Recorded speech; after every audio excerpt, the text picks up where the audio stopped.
बिस्मिल्लाहिर्रहमानिर्रहीम। अस्सलाम वालेकुम जी। मैं नजमुल हसन बाजवा हूं।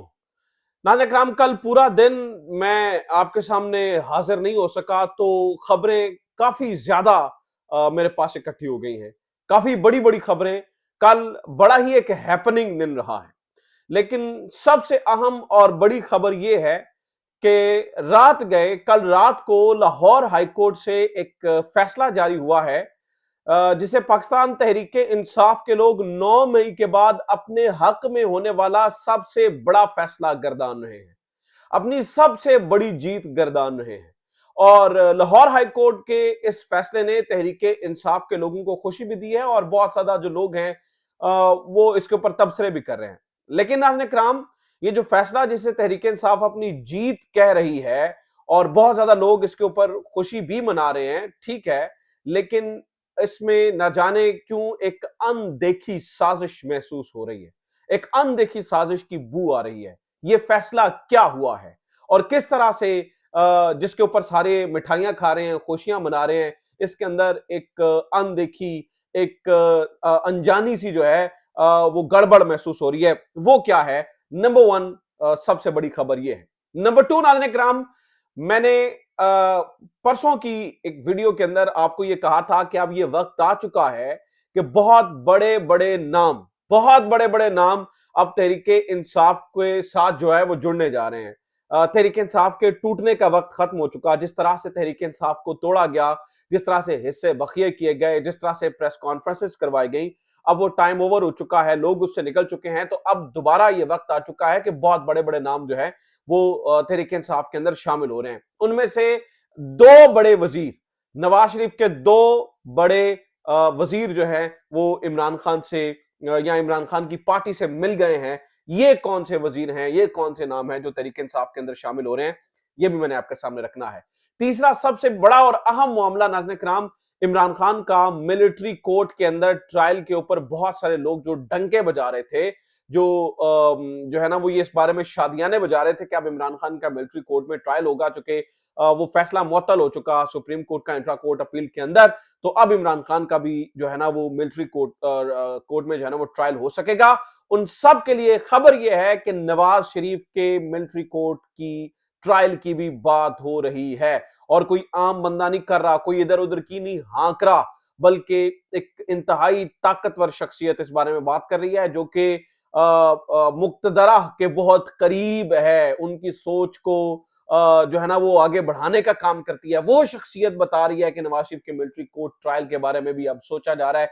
ये क्या मामला है, इसके बारे में मैंने आपको बताना है। और चौथी सबसे बड़ी खबर यह है कि सुप्रीम कोर्ट के अंदर से अब जो है ना वो एक्सपोज करने का सिलसिला शुरू हो चुका है। वो जिनको सब अपनी आंख का तारा बनाए हुए थे, वो जिनको सब जो है वो जमहूरियत का अलमबरदार बनाए हुए थे, अब उनको अपने ही करीबी लोग एक्सपोज कर रहे हैं। ये क्या मामला है, इसके ऊपर भी मैंने आपके सामने तफसीलात रखनी है। तो 4-5 बड़ी खबरें हैं नाज़रीन किराम, बड़ी खबरें हैं, वो मैं आपके सामने जो है ना वो एक एक करके रख देता हूं। सबसे पहले मैं आपको ये बता दूं कि आगे बढ़ने से पहले वैसे मेरी दरखास्त सुन लीजिए, वो ये है कि चैनल को सब्सक्राइब जरूर कर लें अगर अभी तक आपने चैनल को सब्सक्राइब नहीं किया है। और अगर आप ऑलरेडी सब्सक्राइब कर चुके हैं तो हमारी हौसला अफजाई के लिए ज्यादा से ज्यादा इसे शेयर करें। हमारी कोशिश ये होती है कि इलेक्ट्रॉनिक मीडिया पे बैठे प्रोपोगंडा करने वालों को सोशल मीडिया के ऊपर जो है ना वो काउंटर किया जा सके, सच जो है ना वो लोगों के सामने पहुंचाया जा सके। तो इसमें जो है ना वो आप हमारा साथ जो है वो जरूर दीजिए। सो सबसे पहले नाज़रीन किराम, जो लाहौर हाईकोर्ट वाला फैसला ना उससे शुरू करते हैं, फिर मैं ये सारी खबरें एक एक करके आपके सामने रखता चला जाता हूं।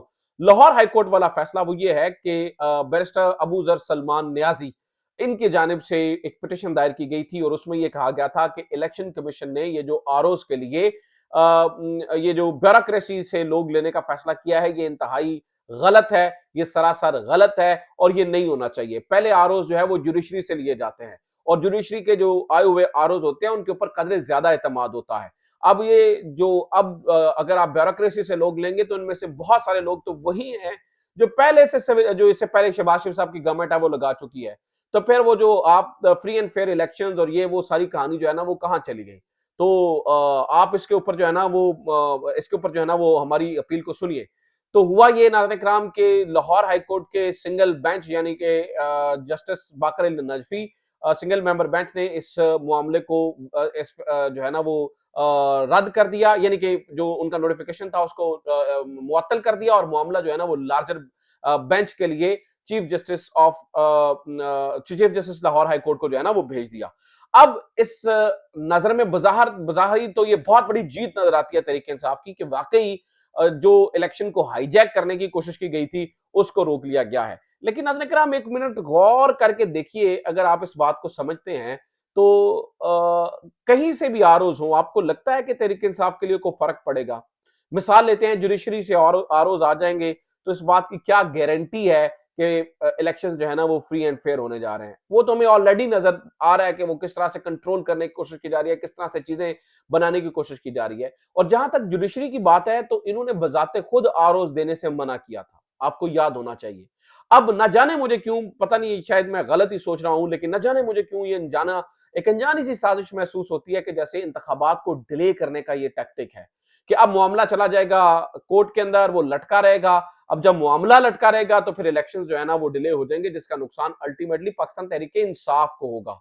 चूंकि नून लीग, पीपल्स पार्टी, मौलाना फजलुर रहमान, ये सारे लोग तो इस बारे में खुश हैं कि इलेक्शंस जो है ना वो डिले हो जाएं। तो कहीं ये बात उस तरफ जाती हुई नजर ना आए, इसलिए नाज़रीन इकराम ये मामला जो है वो थोड़ा सा गड़बड़ाहट का शिकार नजर आता है। अच्छा जनाब, कल एक फैसला आया है जो बहुत बड़ा फैसला जिसे गर्दाना जा रहा है, वो सुप्रीम कोर्ट के अंदर से आया है।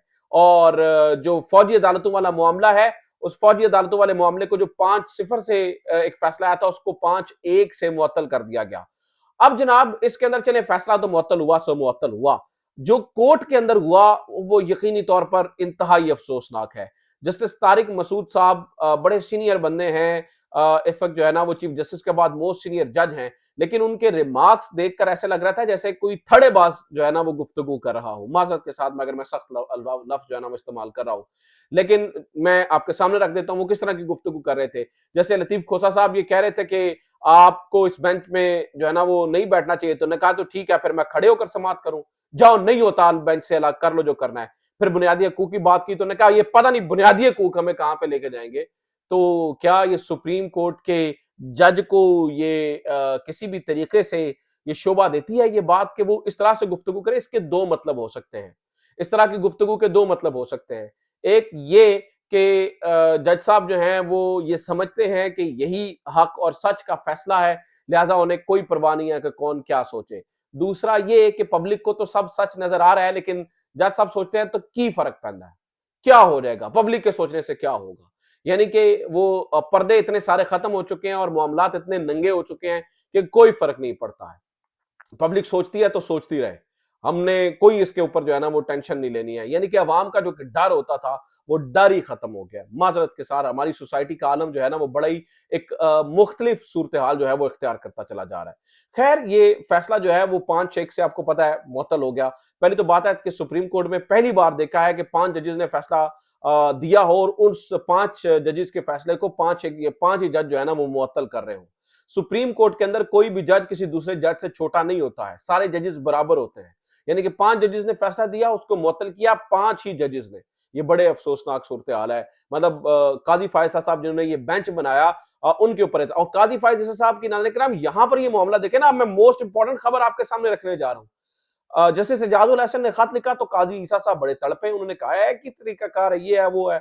पुप्पो जैसे ताने दिए, आपको पता ही है, बड़ी पुप्पो जैसे नाराज हो जाती है, इस तरह की बातें की और ताने दिए कि जनाब ये देखें आप, ये मैंने चैम्बर में बंदा भेजा, आप थे नहीं, हमें तो 6 दिन की तनख्वाह मिलती है, आप 4.5 दिन में चले जाते हैं, फला फला फला फला, बहुत सारी बातें की उन्होंने। वो आपके सामने है, मैं दोबारा दोहराना जो है वो नहीं चाहता हूं।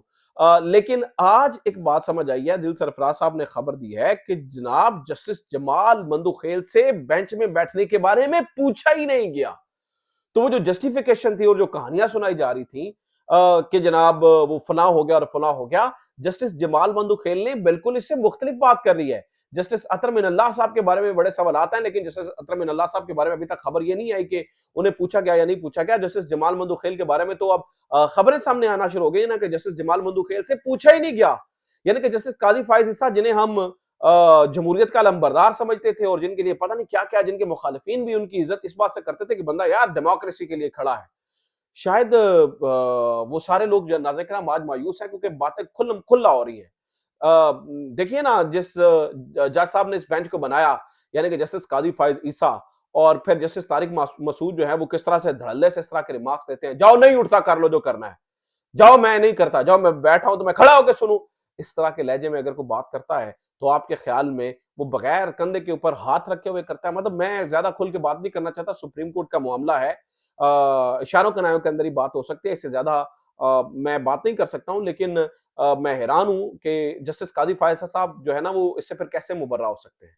जस्टिस काजी फायसा साहब आज जब जमाल बंदूखेल साहब वाला मामला भी खुल गया है तो उसका मतलब ये है, इसका मतलब तो सादा-सादा है कि ठीक है, फिर सब कुछ जो कुछ हो रहा है उनकी मर्ज़ी से हो रहा है, तो जस्टिस काज़ी फ़ाइज़ ईसा का नाम नाज़रीन-ए-किराम याद रखा जाएगा। और लेट मी टेल यू, मुझे दाद देनी चाहिए जो 2 ख़वातीन दलेर जजेस हैं इस वक़्त सुप्रीम कोर्ट के अंदर, जस्टिस आयशा मलिक और जस्टिस मुसर्रत हिलाली साहिबा।